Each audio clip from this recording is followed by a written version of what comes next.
গণহত্যার মামলায় শেখ হাসিনার রায়কাল, নৈরাজ্য সৃষ্টি আশঙ্কা বিএনপির।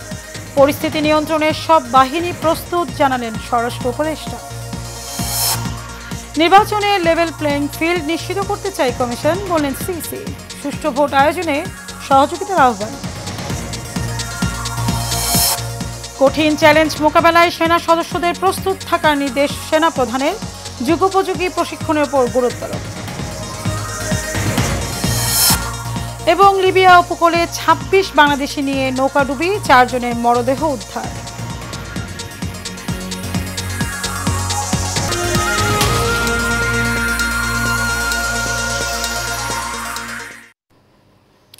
স্বাগত এশিয়ান প্রাইম নিউজে, আপনাদের সাথে আছে আমি মারিয়া মিকো। এতক্ষণ শুনছিলেন বিআরবি কেবল ইন্ডাস্ট্রিজ লিমিটেড সংবাদ শিরোনাম। চলে যাব পুরো সংবাদে। জুলাই গণ অভ্যুত্থানের সময় সংগঠিত মানবতা বিরোধী অপরাধের ঘটনায় ক্ষমতাচ্যুত প্রধানমন্ত্রী শেখ হাসিনা সহ ৩ আসামির বিরুদ্ধে করা মামলার রায় ঘোষণা করা হবে আগামীকাল সোমবার।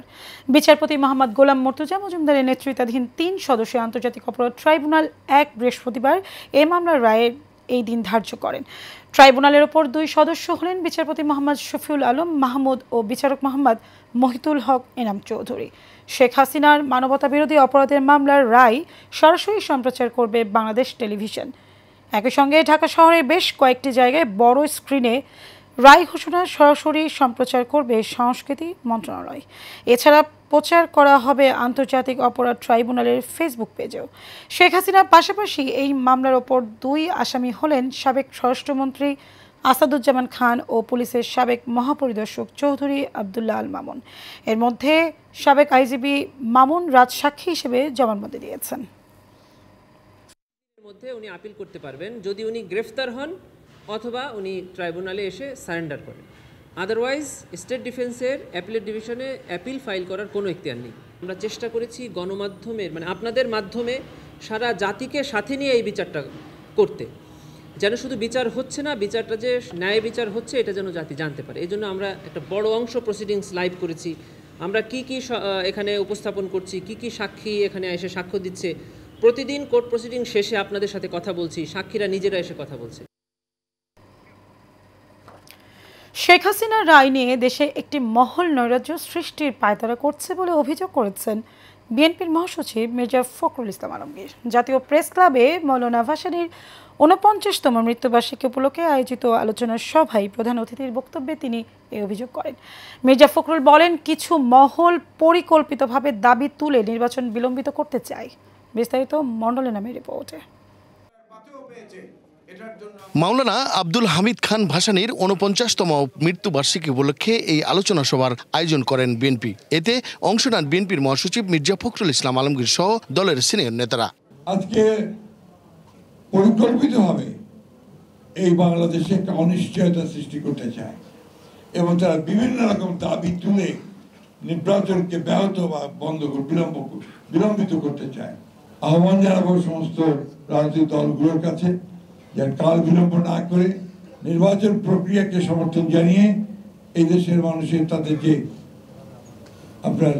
যেটা তাদের মত এবং তাদের যে বিশ্বাস সেখানে এই নির্বাচনে অবশ্যই অনুষ্ঠিত করে তাদের প্রতিনিধি নির্বাচিত করার সুযোগ সৃষ্টি করে দেওয়ার জন্য। এ সময় মির্জা ফখরুল বলেন, সারা জীবন মানুষের অধিকার আদায়ে সংগ্রাম করেছেন ভাসানী। আমাদের মৌলানা আব্দুল হামিদ খান ভাসানীর বই পড়া উচিত, তার জীবনী পড়া উচিত এবং তাকে আমাদের ফলো করা উচিত। শেখ হাসিনার রায়কে ঘিরে দেশের মানুষ আতঙ্কগ্রস্ত বলেও জানান মির্জা ফখরুল। ফ্যাসিস্ট হাসিনার গণহত্যার বিরুদ্ধে যেটা ট্রায়াল হয়েছে তার রায় বেরোবে, এই নিয়ে একটা চরম আপনার একটা বলা যেতে পারে যে একটা অনিশ্চয়তা, একটা আতঙ্ক সারা দেশে বিরাজ করছে। এই নিয়ে কোনো ওইটা বড় একটা অপেক্ষা রাখে না এবং একটা মহল এটা নিয়ে বাংলাদেশে আবার একটা নৈরাজ্য সৃষ্টি করার জন্য পায়তারা করছে।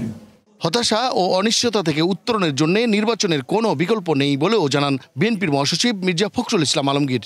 অর্থনীতির অবস্থা দিন দিন খারাপ হচ্ছে, নির্বাচিত সরকার না থাকলে তা আরো খারাপ হবে। আইন শৃঙ্খলা পরিস্থিতি খুবই খারাপ হচ্ছে, নির্বাচিত সরকার না থাকলে খুবই খারাপ হবে। মণ্ডলের নাম, এশিয়ান টেলিভিশন, ঢাকা। ট্রাইব্যুনালে রায় যাই দিক তা কার্যকর হবে বলে মন্তব্য করেছেন স্বরাষ্ট্র উপদেষ্টা মোহাম্মদ জাহাঙ্গীর আলম চৌধুরী। দেশে যে কোনো ধরনের বিশৃঙ্খলা ঠেকাতে আইনশৃঙ্খলা বাহিনী প্রস্তুত আছে বলেও জানান তিনি। রবিবার দুপুরে বরিশালে আইনশৃঙ্খলা বাহিনী সহ মাঠ প্রশাসনের শীর্ষ কর্মকর্তাদের সঙ্গে বৈঠক শেষে সাংবাদিকদের নানা প্রশ্নের জবাবে এ মন্তব্য করেন তিনি।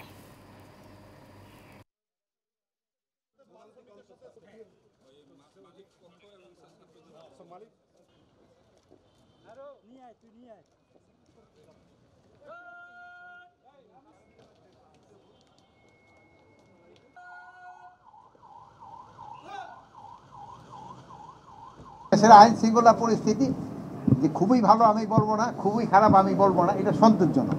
এখন যে পরিস্থিতিটা সেটা সন্তোষজনক।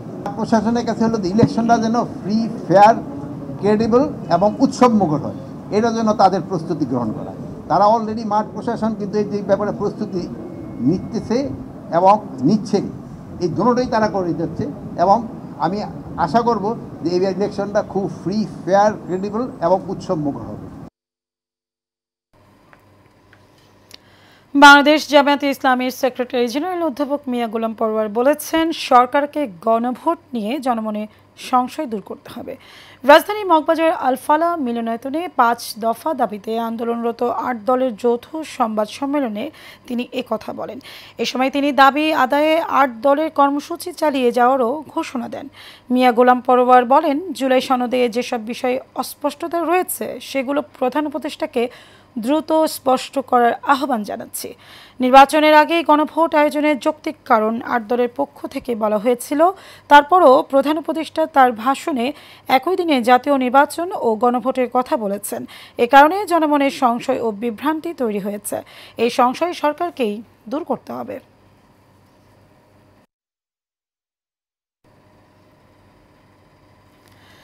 জাতীয় সংসদ নির্বাচনে কমিশন সবার জন্য লেভেল প্লেইং ফিল্ড নিশ্চিত করতে চায় বলে জানিয়েছেন প্রধান নির্বাচন কমিশনার এম নাসির উদ্দিন।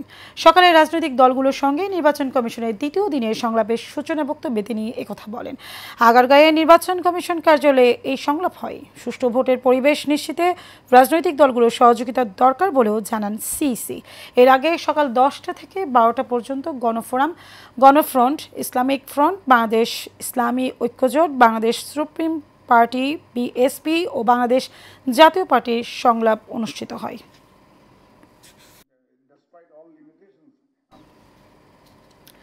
গাজীপুরের রাজেন্দ্রপুর সেনানিবাসে আর্মি অর্ডিন্যান্স কোরের 45তম বাৎসরিক অধিনায়ক সম্মেলন অনুষ্ঠিত হয়েছে। সম্মেলনে প্রধান অতিথি ছিলেন সেনাবাহিনী প্রধান জেনারেল ওয়াকারুজ্জামান। নিষ্ঠা, একাগ্রতা এবং পেশাদারিত্বের সাথে আধুনিক ও যুগোপযোগী প্রশিক্ষণের মাধ্যমে সক্ষমতা অর্জন করে একবিংশ শতাব্দীর কঠিন চ্যালেঞ্জ মোকাবেলায় প্রস্তুত থাকার জন্য আর্মি অর্ডিন্যান্স কোরের সকল সদস্যদের প্রতি আহ্বান জানান সেনাপ্রধান।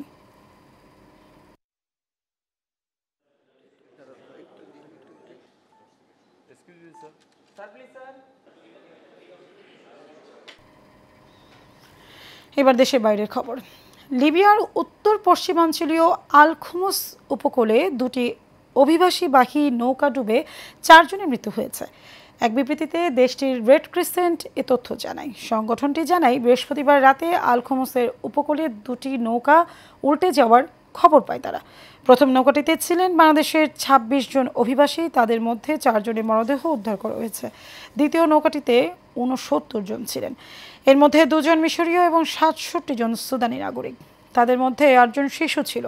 তবে দুর্ঘটনা কবলিত 2 নৌকায় থাকা 95 জনের মধ্যে বাকি 91 জনের সবাইকে জীবিত উদ্ধার করা গেছে কিনা এ বিষয়ে কোনো তথ্য এখনো জানা যায়নি।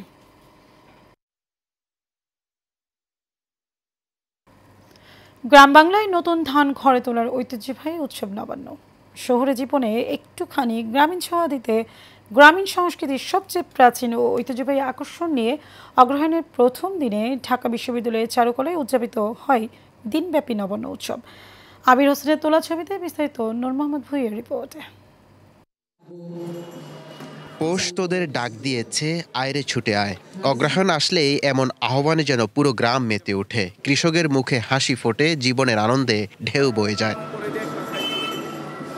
তবে কৃষকের এই আনন্দ তার একার নয়, এ আনন্দ সবার। যান্ত্রিক জীবনে তরুণ প্রজন্মের মাঝে শেকড়ের আনন্দ ছড়িয়ে দিতে ডাবের চারুকলায় বছরের পর বছর চলছে এমন আয়োজন। ঘুরতেছি, খুব ভালো লাগতেছে, কারণ ঢাকা শহরে যদি থাকি এরকম গ্রামীণ মেলা দেখার সৌভাগ্য হয় না। তো গ্রামে একটা ভাই পাওয়া যাচ্ছে। সবসময় শুনতাম যে গ্রামের মেলা এরকম হয় ওরকম হয়, তো আজকে সরাসরি দেখতেছি, খুবই ভালো লাগতেছে। আঁকতে পছন্দ করি এবং এই অগ্রহায়ণের প্রথম দিনটা আমি আঁকার মধ্যে কাটাচ্ছি, এটা খুব ভালো লাগছে। যে নবান্ন মানে ধান কেটে তুলে আনা, তো ধান কেটে তুলে আনার পর যে ফসলের মাঠটা পড়ে থাকে সেই মাঠটাকে আমি আঁকার চেষ্টা করছি। বৈষম্য বিরোধী বাংলাদেশ গড়ে তুলতে শহরের বুকে এক টুকরো গ্রামীণ নবান্নের ছোঁয়া দিতে প্রচেষ্টার কথা জানান আয়োজকরা। আমি মনে করি আমাদের ঐতিহ্যগত যেই কৃষ্টি কালচার, এটা যদি আমরা চর্চা করি সেক্ষেত্রে আমরাও আরও সুন্দরভাবে আগাইতে পারবো এবং বিশ্বের মুখে বাংলাদেশের সাংস্কৃতিক ঐতিহ্যকে তুলে ধরতে পারবো। আজকের নবান্নটাকে আমার অনেক বেশি কালারফুল মনে হচ্ছে এবং সত্যিকারের একটা বাঙালির কিংবা আমরা যারা এই দেশে এই ভূখণ্ডে বসবাস করছি আমাদের সকলের একটা মৌলিক জায়গা, আন্তরিকতার জায়গা আমি অনুভব করতে পারছি। বাঙালি সমাজকে ধারণ করা এমন আয়োজন সবসময় অব্যাহত থাকবে প্রত্যাশা নগরবাসীর। নূর মোহাম্মদ ভূঁইয়া, এশিয়ান টেলিভিশন, ঢাকা।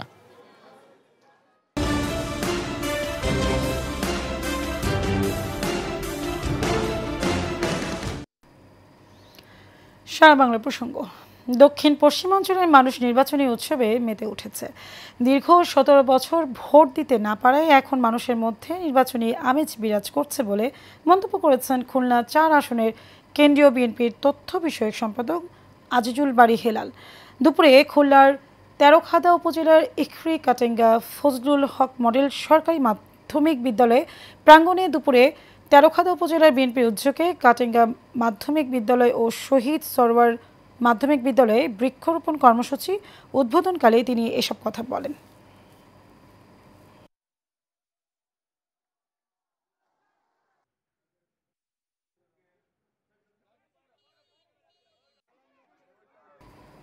দর্শক, শেষ করবো এশিয়ান প্রাইম নিউজ। তার আগে বিআরবি কেবল ইন্ডাস্ট্রিজ লিমিটেড সংবাদ শিরোনাম জানাবো আরেকবার।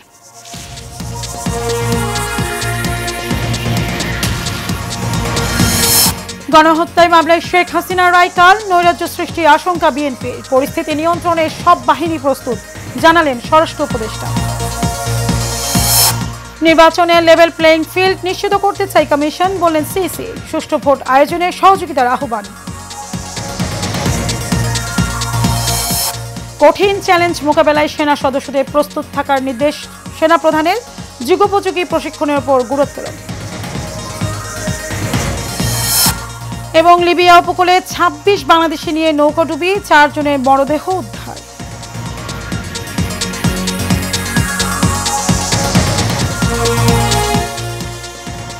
এশিয়ান প্রাইম নিউজ এই পর্যন্ত। আমাদের পরবর্তী সংবাদ দেখার আমন্ত্রণ রইল। ধন্যবাদ সবাইকে।